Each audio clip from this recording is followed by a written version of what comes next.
يا عم الف مبروك والله، والله الف مبروك. ويا عم عادي، انا والله ما جاي غير عشان خاطر امي. اهلاويه؟ اه والله اهلاويه والله. الف مبروك، هي حلفتني اللي نروح الماتش. يا عم الف مبروك يا عمي، معلش عشان انا متاثر. لا عشان الحاجه اوجه لها كلمه. يلا يلا يا حاجه، الف مبروك يا حاجه، ويلا زي بعضه. فلتوا منينا والله، مش اكتر ولا اقل. الف شكر يا ريس. انت زملكاوي ولا اهلاوي؟ لا اهلاوي. اهلاوي انا واصحابك؟ جاي معك، ده الفورمان بتاعي ولا نقدر نتكلم؟ ده الفورمان بتاعي، شد عليه. نقدر نتكلم. ده الفورمان بتاعي، ده انا كنت هتخصم مني يومين. شوف حاجه. احنا بس خلي بالك، كفيلنا زملكاوي. ها؟ كفيلنا زملكاوي. احنا بنحب، انا اهلاوي بنحب الزمالك، بس بصراحه ربنا والله احنا هنحبوكم، بس يلا الحمد لله. الزمالك الحامي. مش هو الزمالك. احنا يمشي مرتضى منصور هي هنرتاح. اداره مش لاعب. والله اداره بس مش اكتر. اشتغلوا على الاداره عندكم. رساله لمرتضى منصور، وحياه امك لا تسيبنا وتغور. بس مش هنقول لك اكتر من كده تاني، عشان عليها حلال من ديني. هنيجي نضربك بالنار. خاف يا مرتضى من الصعايده، ها ما بيهددوش، بيقولوا بينفذوا. السلام عليكم. انا ما شفت ضربه الجزاء لان كنت بتفرج في البيت وجيت على هنا. ليه مش صحيحه؟ مش صحيح. الراجل ده زملكاوي قبل ما يقول حاجه. انا بسجل مع الزملكاويه بس. مش صحيح. قسما بالله الاثنين ده قول رايك بحريه. احنا يتيوب. ضربة جزاء مش صحيح. احنا يتيوب. انا كنت قدامها يعني ما فيهاش حاجه، حتى ما شافش الفار ولا شاف حاجه. انا بقول لك انا ما شفتهاش، لان انا ما تمكنتش اني اخد تيكت، فكنت بشوف في البيت قريب هنا. خدت بالك، فنزلت علشان اجي. عادي، هو الاهلي متعود على كده، حتى فرحتهم اتفق. يبدا تتحبس. يبدا تتحبس مش اي اهلي. انا اقدر اقول يا باشا، البطولات الحرام تمام، لازم ربنا يعاكنا عليهم. يبدا تتحبسوا. قسما بالله بطولات حرام. وزمالك كل حاجه ما عدا الاهلي. ايه؟ انت زملكاوي؟ لا زملكاوي ابا عن جد. تمام. وليه بتشجع بيراميدز؟ بنشجع اي حد، لو حتى بني اسرائيل عندي في الاهلي. زملكاوي. ايوه تل ابيب يا باشا. يلا شكرا. في زملكاويه ثانيين نسجل معاهم؟ في هتعوز زملكاوي؟ عاوزنا نبقى زملكاوي؟ هم قالوا انك زملكاوي. ايوه زملكاوي اهلاوي ولا زملكاوي؟ انا اعتبرني زي زملكاوي، يلا عاوز اسجل ايه اتفضل قول لي رايك في الماتش. الماتش؟ جيت تحضر الماتش ليه اصلا؟ لسه جاي زيك دلوقتي. جيت ليه تحضر الماتش؟ جاي ليه انت زملكاوي، الزمالك مش بتلعب اليوم. ما هو دي جاي اشجع ديك قصاد الاهلي، اي فريق يلعب قصاد الاهلي اشجعه. جاي تشجع اي فريق ضد اي فريق خلاص يا جدعان انت زملكاويه لا استنى تعال زملكاوي تعال. يعني انت مش جاي حبا في بيراميدز، انت جاي لا بتعاند في الاهلي. عندي في الاهلي اي فريق وخدوا ضد الأهلي. البطوله. اي فريق. طب فين الانتماء؟ زملكاويه يا عم. فين الانتماء طيب؟ فين الانتماء؟ الانتماء اهو لابس اهو ازرق بيراميدز وابيض زمالك. انت لسه قايل انك زملكاوي. ما انا زملكاوي بس جاي اشجع دي اهو. زملكاوي اولا يا باشا اللي انا عايز اقوله لك، لما احنا ما نجيش مين يشتم في الاهلاويه؟ صحيح. لازم نيجي. مرتضى منصور يشتم، ما كفايه. في احفاد. جدع احسن حاجه دي مرتضى منصور يشتم. هو كفايه والله وزياده كمان. وكمان ميدو. هو كفايه وزياده. موجودين. وبعدين اهو اما بتفيد بيه، ما هو بيشتم كمان في الزملكاويه مش في الاهلاويه بس، ما حدش سلم منه يعني. الناس عارفه على وسخ الاهلاويه. عايز اقول لك ان رمضان صبحي الفاظ زي دي هشيلها انا من. رمضان صبحي كل ما يمسك الكوره يزعقوا عليه. يعني كان حرقه. ورموز عمل ماتش عالمي على فكره. هم لعبوا كويس. عمل ماتش عالمي. انا شفت الشوطين الاساسيين قبل ما جيتكم هنا. محمود منع اعطوله ضربه ولا كلمه في الهوا. ضربه جزاء من الهوا. هي ضربه جزاء من الهوا. والله العظيم من الهوا. ما انا مش هقدر احكم عليها الا لما اشوفها، انا ما شفتهاش. شوفها وتعرف. وخد بالك احنا فير قوي يعني، لو انها ما غير صحيحه انا هطلع اقول غير صحيحه ان شاء الله. يلا موفقين ان شاء الله، وتعدوا موضوع العقوبه وتلعبونا تاني ان شاء الله. شكرا. عشان عقده صح. عقده خد بالك من عقده. على فكره عقده دي ما هي اتقالت قبل كده على ناس ثانيه كتير. اسمها الحلم تي في بالانجليزي. حلم تي في. بالانجليزي. وفيه اكتر من اسم، فهي الحلم تي في 7171. اوكي. ادي لك الايقونه بتاعتها ورده ولا ايقونه ليه؟ هتشوفنا انا عليها. انا لسه طالع قدام. بس بقى التعليقات الزملكاويه بيدخلوا يشتموني برغم ان عمري ما شتمتهم والله. محترم ما يقدرش. يعني انا بدخل بتكلم مثلا قانون على قضايا مرتضى منصور، يدخلوا يشتموني. مرتضى منصور الموقف اللي عمله جميل جدا. بس انا بدخل لا القضايا اللي كانت عليه وكده، انا اصلا محامي، دخلت قلت رايي القانوني فيها، اتشتمت لما شبعت. طب سؤال، تعالى بس تعالى ده الموضوع هيفضل. طب انت دلوقتي لما انت ايدت مرتضى جاي ليه تحضر الماتش؟ انت مش زملكاوي؟ عشان اشجع بيراميدز. جاي تشجع بيراميدز؟ انت مش بتشجع الزمالك؟ طب ماشي. النهارده زاد حب لبيراميدز زي الزمالك. زي الزمالك؟ والله عمل ماتش عالمي. ليه؟ ما البطوله خدوها ما هو عشان الاهلي كعب عليكم انتوا الاثنين. لا ما هو عشان الاهلي كعب عليكم معروف انتوا مين واحنا مين. احنا مين؟ خلصان. انا دكار. بعدين قرن السبعه اكبر من 9. انت طلعت اهلاوي متنكر. السبعه اكبر من 9. لا كده نشوف بقى حد اهلاوي بقى، لان الزملكاويه اخذوا الليله كده. سلام.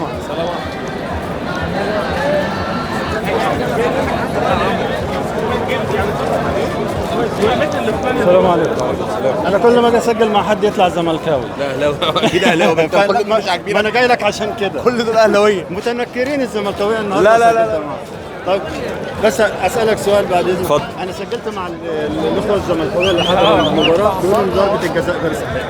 انت ايه رايك؟ لا انا شايف ان هي مشكوك فيها، يعني ممكن في حكام تحسبها صحيحه وفي حكام تحسبها صحيحه، بس هو كان المفروض يرجع للفار. يعني هو كان المفروض يرجع للفار، والله اعلم. يمكن الفار قالوا له في غرفه الفار ان هي مش ضربه جزاء. هو ما رجعش للفار. ما رجعش. انا ما حدش فينا شاف الحكم راح شاف، فممكن هم في غرفه الفار قالوا له ان هي مش ضربه جزاء وبالتالي كمل لعب عادي. ما اعرفش. يعني انت شايف انها احنا برضه بحكم ان احنا قاعدين في الاستاد، فاكيد برضه احنا مش شايفين زي ما يكون في اعادات او يكون حد في التلفزيون. المشجعين اللي هو انتمائه زملكاوي يقول لي انا كنت قريب يعني عندها وشايفها انها ماشي. ما هو طبيعي انك هتسال اي واحد زملكاوي هيقول لك ان هي ما كانتش ضربه جزاء، ده الطبيعي.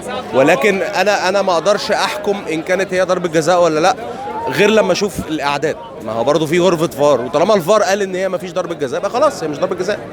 نشوفها ان شاء الله. ان شاء الله. يعني برضه كده الحمد لله احنا كسبنا، يعني سواء في ضربه جزاء او ما فيش ضربه جزاء احنا الحمد لله كسبنا. الماتش كان جميل. الماتش طبعا كان حلو جدا من الطرفين طبعا، وكان الاهلي كان ممكن يكسب اكتر من كده، بس يعني الحمد لله هو توفيق. والاهلي عمل مباراه كويسه، بس هو توفيق وعدم توفيق بس. الحمد لله. ايه؟ طبعا الشناوي النهارده ما شاء الله عليه، ما شاء الله عليه، الحمد لله عدت على خير الحمد لله. شكرا ليك. يا رب ان شاء الله افريقيا بقى ان شاء الله. شكرا. نشوفكم ان شاء الله الجمعه الجايه في ماتش الترجي ان شاء الله. ان شاء الله. شكرا.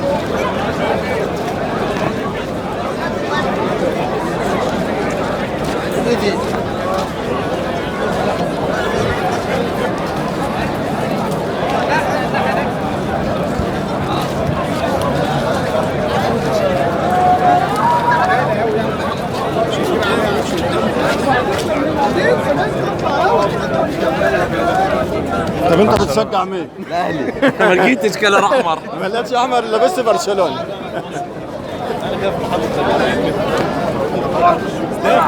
انت هتعدي مش كده؟ وانت لازم تعدي انت كمان. انت شايف الزحمه عامله ازاي؟ هنعدي برضه، ما فيش مجال تاني انك تعدي. ممكن ياخد تاكسي رايح كده. في تاكسي، هو الطريق اصلا واقف. صح؟ الطريق ماشي، لا فعلا انا شايف ماشي يعني. الطريق انا شايف يعني لو عرفت اطلع قدام شويه اخد تاكسي.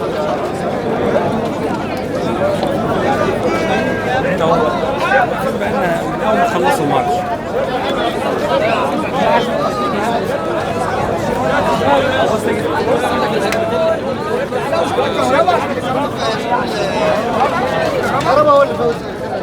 لا بس الهجمتين اللي ورا بس هو اللي كويسين مرتبين اللي ضاعوا. الهجمتين اللي ضاعوا دول هم اللي مترتبين. سلام عليكم. اسمحوا لي بكلمتين معاكم عشان شايف اهلي وزمالك مع بعض يعني. ندفع ماني 1000 يورو. 1000 يورو قليلين. انا لفت يعني واضح ان انتم يعني يا اما في اهلي وفي زمالك. طيب الاهلي عرفنا جايين يحضروا ليه؟ الزمالكاويه جايين يحضروا ليه النهارده؟ احنا جايين مصلحه اصلا. احنا المنظم بتاع الجماهير بتوع الاهلي، احنا شركه سياحه واحنا زملكاويه فلبسنا طبعا. طب انت المنظم، واصلا احنا عرفنا ان في قرار بمنع شعارات وفانيلات الزمالك، وانت المنظم ازاي تخالف القرار؟ انا ما اقدرش اصلا، ما اقدرش اطلع بره بيتي. انتماء يعني. انتماء. الزمالك في الدم. طيب ايه رايك في الماتش النهارده؟ نعم؟ ايه رايك في المباراه؟ تعبانه جدا. مباراة عادية. ولو كان جمهور الزمالك قصاد جمهور الاهلي كانت هتفرق جدا. الاهلي كسب الروح جدا. مباراة ما كلها جمهور. مباراة ما تلقش بالكرة المصرية نهائي. يا ريت كان الزمالك والاهلي، يا ريت الاتحاد بغض النظر مين هيكسب يعني احنا نروح يا ريت واحد. الاتحاد ياخد باله من الحاجات اللي حصلت اللي هي نتمنى ما تتكررش تاني. الماتش القمه اللي بره مصر السوبر اهلي وزمالك فقط. طيب يعني كده الغلطه غلطه مين؟ غلطه مرتضى منصور؟ لا طبعا غلطه الاتحاد. غلطه الاتحاد طبعا. ليه هو مين اللي انسحب من الاتحاد؟ ايه؟ لا الاتحاد ما انسحبش، بس الاتحاد ضعيف. القائد لازم يبقى قوي، القائد في مكانه لازم يبقى قوي، القائد لازم يبقى صاحب قرار، القائد ما حدش يأثر عليه، لا اشخاص، لا انت لا يعني ايه جماهيريه محكمه مدنيه ترجع حكم تاني؟ ده انتقاد. يعني ايه؟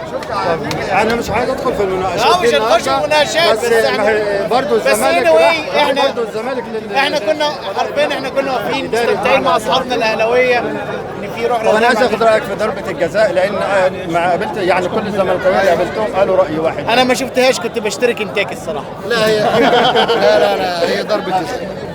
ضربه جزاء صريحه. بس هقول لك هو الماتش محسوم، يعني الاهلي كان جاي حاسم اذا كان الزمالك او بيراميدز، وبعدين بس هي كانت هتفرق معانا نسبه ان الروح بتاعت الزمالك والاهلي. وعلى العلم لو الزمالك اللي كان بيلعب النهارده الماتش كان هيبقى مفتوح اكتر.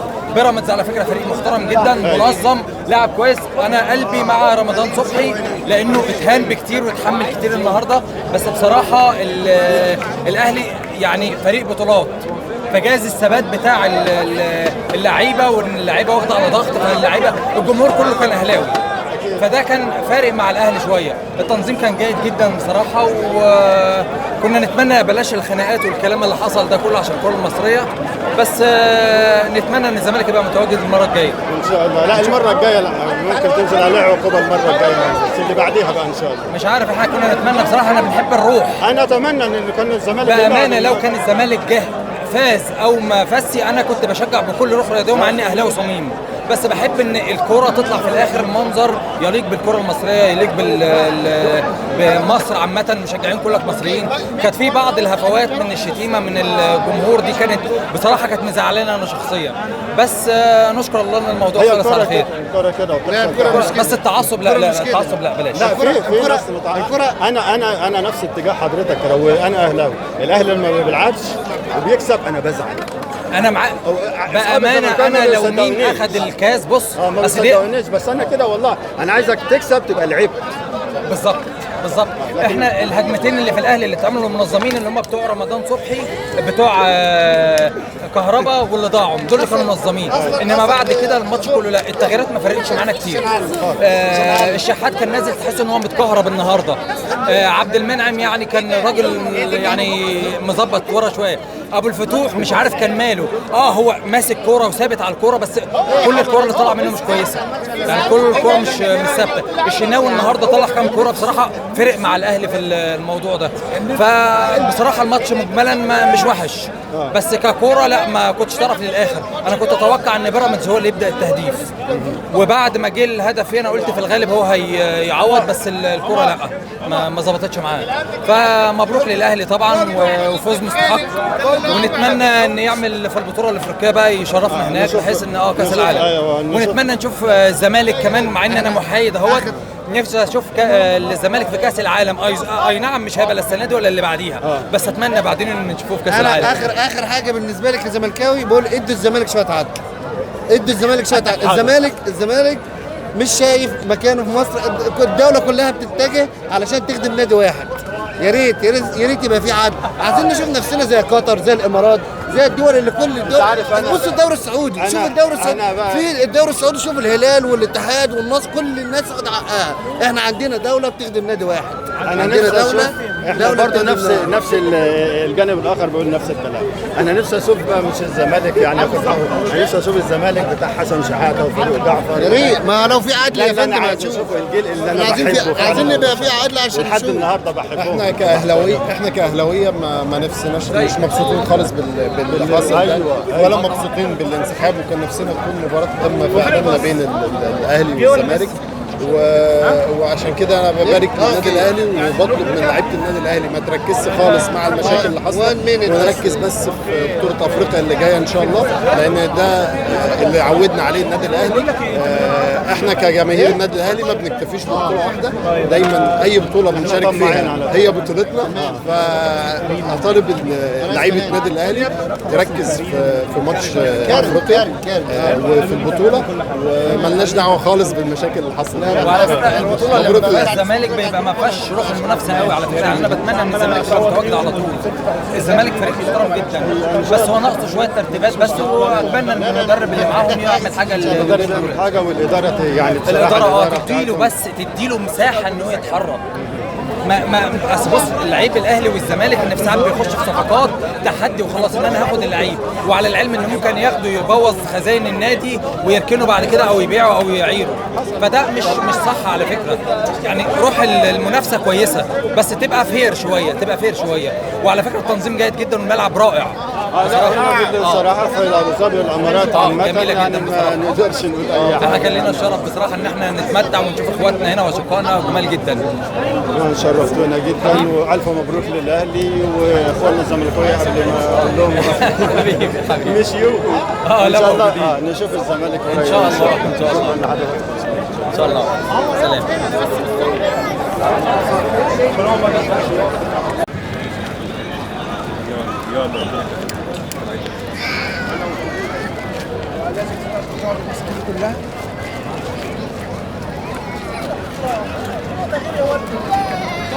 حلو في الخروج.